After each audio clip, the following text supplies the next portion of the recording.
ये सीधा देश और प्रदेश का चुनाव है। हम देश को देखें और प्रदेश को देखें।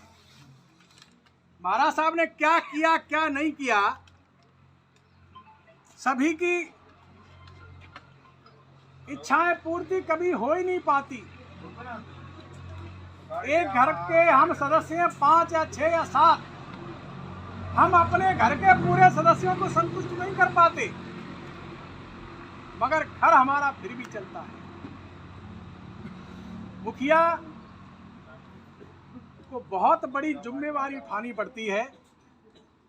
इसलिए मैं तो आप लोगों से, हालांकि मेरा कोई लेना देना नहीं है, मेरा अपना कोई स्वार्थ नहीं है, मैं बाहर रहता हूँ, बाहर खा पी रहा हूँ, मस्त रह रहा हूँ, मगर मेरी जो मानसिकता है, क्योंकि मैं 40 वर्ष से संघ का आरएसएस का काम कर रहा हूँ, इसलिए मुझे भी संघ ने ही भेजा है, मैं अपने आप नहीं आया, मुझे संघ ने भेजा है और मेरे जैसे 100 आदमी संघ ने भेजे हैं जो विभिन्न क्षेत्रों में काम कर रहे हैं।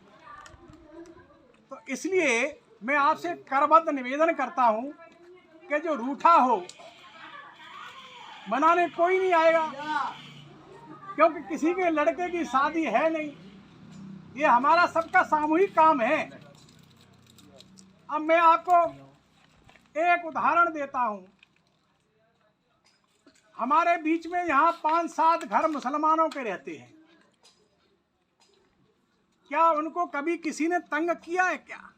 नहीं। वो खुद मुसलमान खड़े होकर बता देंगे आपको कभी कोई तंगी आई है क्या?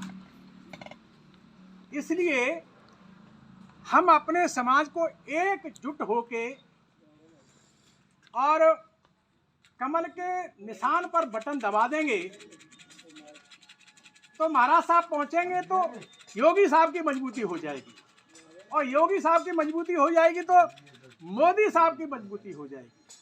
तो इसलिए मेरा और कोई, मैं ज़्यादा कोई भाषण में तो नेता तो हूँ नहीं और मैं भाषण भी नहीं जानता, मैं तो केवल खड़ा हुआ हूँ एक अपनी स्वरचित कविता सुनाने के लिए। तो मैं एक आपको कविता सुनाता हूँ। हाँ सुना चाचा, सुनाओ। मैंने मैं नहीं सुन पाई थी कविता। नहीं सुन पाई ना? हाँ।